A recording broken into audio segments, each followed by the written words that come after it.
Muchas gracias, doctora Márquez. Tiene ahora el uso de la palabra el licenciado Marcelo Ebrard Casaubón para exponer sus consideraciones finales.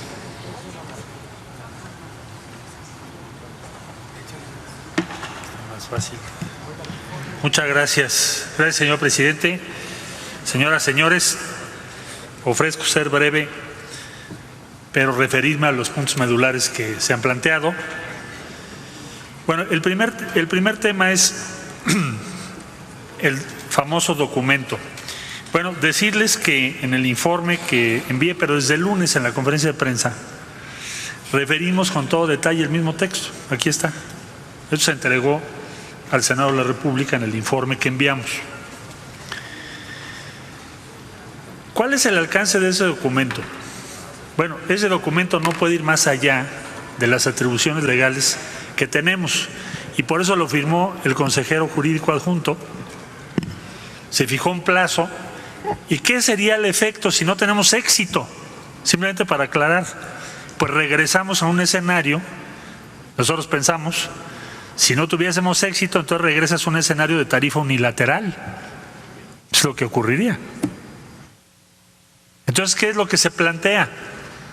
Un proceso de negociaciones, si es que hemos fracasado en nuestras medidas. Eso es lo que implica el documento.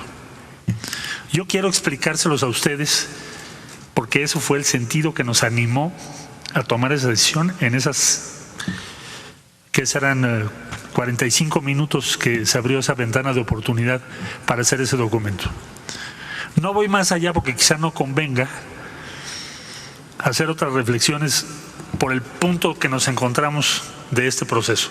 Pero si ustedes me lo permiten, podría adicionar otras cosas en una sesión más reservada con la comisión que ustedes dispongan que nos va a acompañar en esto que vamos a inaugurar, que es la primera negociación internacional de México en el máximo punto de conflicto posible con Estados Unidos de Norteamérica, y que yo les he pedido, a sugerencia también de varios senadores,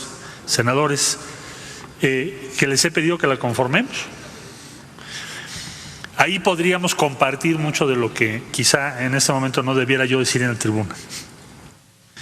Pero en esencia están ustedes plenamente informadas e informados del estado que guarda esta negociación, que es el motivo de esta comparecencia.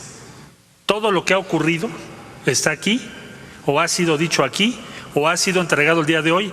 He entregado también el roadmap que mencioné, que se le entregó a Nancy Pelosi, aunque no se me pidió, pero ya se le entregó al Senado de la República, y lo mismo haremos con la Cámara de Diputados.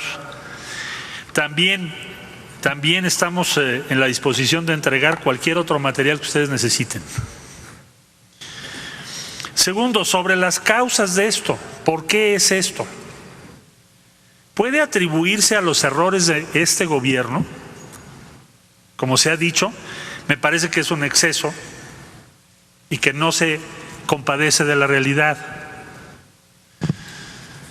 Entiendo que haya una gran preocupación por el incremento tan significativo en el flujo, pero si aceptáramos que el motivo del incremento del flujo es una política pública pro migrante, pues entonces llegaríamos a la conclusión de lo que hay que hacer es cambiar toda la política respecto a migración, que ya convenimos en que sería imposible. ¿Por qué? Porque nuestra propia Constitución, las leyes y nuestras convicciones lo impedirían.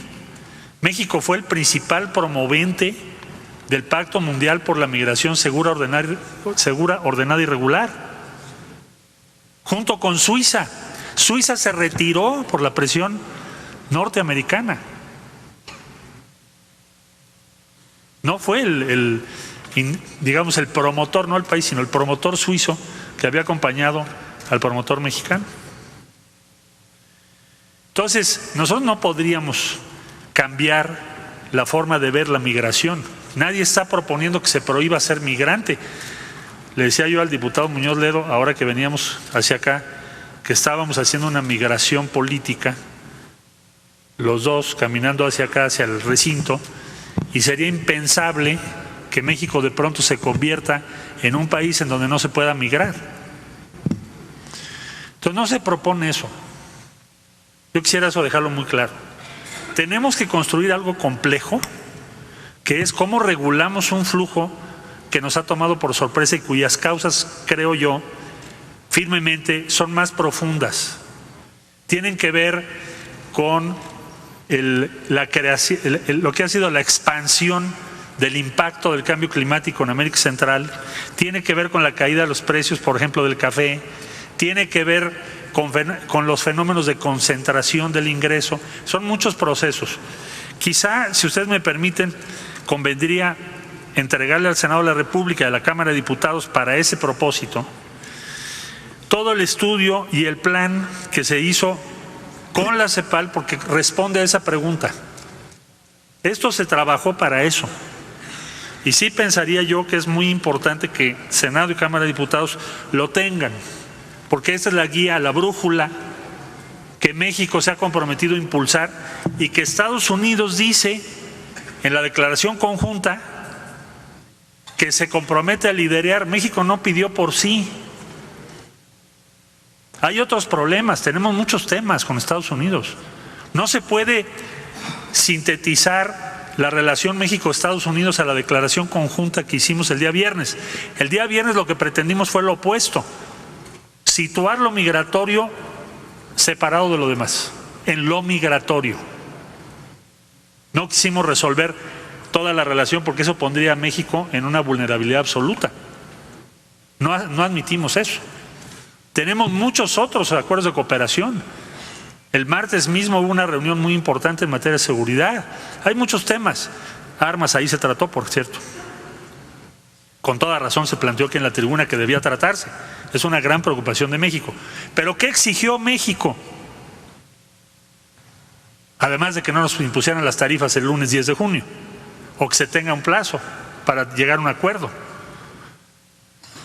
Se exigió que Estados Unidos cumpla su compromiso de apoyar a Centroamérica, es decir, México habló por Centroamérica y por este plan, que ellos aceptaron y lo asumimos en la declaración conjunta, y eso sí, senadora, es vinculante. Así que así lo entrego a los diputados y a los senadores para su análisis y para que podamos trabajar juntos, porque esa es la guía que podemos seguir. El aislamiento internacional de México, bueno, yo diría que no estamos aislados. Hemos recibido muchas muestras de respaldo de América Latina, de muchos países, cancilleres, organismos, agencias de las Naciones Unidas, pero les diría a ustedes que vamos, por supuesto, a estar en el G20.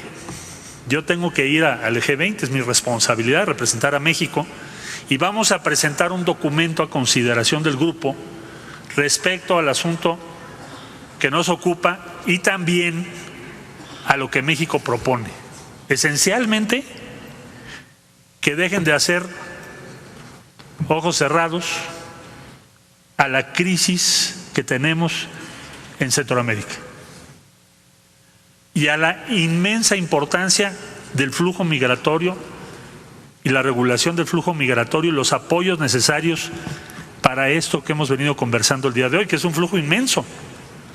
¿De qué números estamos hablando? Pues estamos hablando de 2 millones al año. Oigan, es uno de los flujos más grandes del mundo, sin duda, el día de hoy. Y por supuesto que tenemos que instrumentar, organizar una política mucho más compleja, con consenso internacional, porque si no va a ser increíblemente difícil la relación con los Estados Unidos. Entonces, vamos al G20, tenemos grupo de alto nivel con China, bilateral, el día 1 y 2 de julio, y luego regresar para la Alianza del Pacífico, que está convocada en Lima, Perú, y que también es un tema relevante para nosotros. La Alianza para el Pacífico tiene 59 países observadores. ¿Y de qué vamos a hablar? Pues de esto, va a ser uno de los temas que vamos a hablar. Entonces, estamos trabajando para maximizar la posición de México, fortalecer la posición de México en la comunidad internacional para lo que habrá de venir. No me refiero a los 45 días, sino a todo lo que va a ser el manejo de la relación tan difícil con Estados Unidos estando ese país en campaña y siendo el tema migratorio el número 1 en el top of mind en Estados Unidos. Es un reto mayúsculo. Yo los vengo a invitar para que vayamos juntos. Y estamos dispuestos a compartir la información y a tomar muy en cuenta las cosas que se nos dicen. En algunas diferimos, pero en otras coincidimos. Se dice que si ya le concedimos al gobierno de los Estados Unidos lo que quiere, ¿no? Lo único que hemos hecho es salvaguardar nuestro espacio de maniobra. Y eso no es un asunto menor, es un asunto mayor. Ahora depende de nosotros cómo lo usamos. ¿En qué consiste lo que se va a hacer? Ya decía yo que hay un programa con muy diversas actividades que también lo ponemos a consideración de ustedes sobre el tema migratorio. ¿Cómo lo vamos a regular? Y vamos a aprovechar las experiencias que ha habido, porque no creo que haya sido un reto solo en este gobierno, lo ha sido en varios gobiernos. Solo que no, lo que no habíamos tenido es un flujo que llegara a 2 millones. Eran flujos mucho menores. Entonces el reto de México es, tenemos que hacer nuestra vía para regular ese flujo. Eso es lo que tenemos que hacer, nada más y nada menos. Es una tarea de construcción política, institucional y de un sistema internacional que nos apoye. Finalmente, decirles que lo único que yo estoy coordinando es una comisión intersecretarial. La Secretaría de Relaciones Exteriores no puede definir por sí la política migratoria de México, ni debiera. Hay instituciones responsables de ello. Tampoco nosotros podemos darle instrucciones a la Guardia Nacional, mucho menos a otras instancias como la Secretaría del Trabajo, la Secretaría del Bienestar, menos aún a las instituciones autónomas como puede ser la Fiscalía General de la República. Nuestra única tarea es que los 45 días se aprovechen para fortalecer la posición de México. Esa es nuestra tarea. Y que no volvamos a una situación como la del viernes, ante un ultimátum con todas las desventajas. Señoras, señores, muchas gracias por su invitación, su paciencia y sobre todo su ofrecimiento para que vayamos juntos y defendamos a México de la mejor manera posible. Gracias a todas y a todos.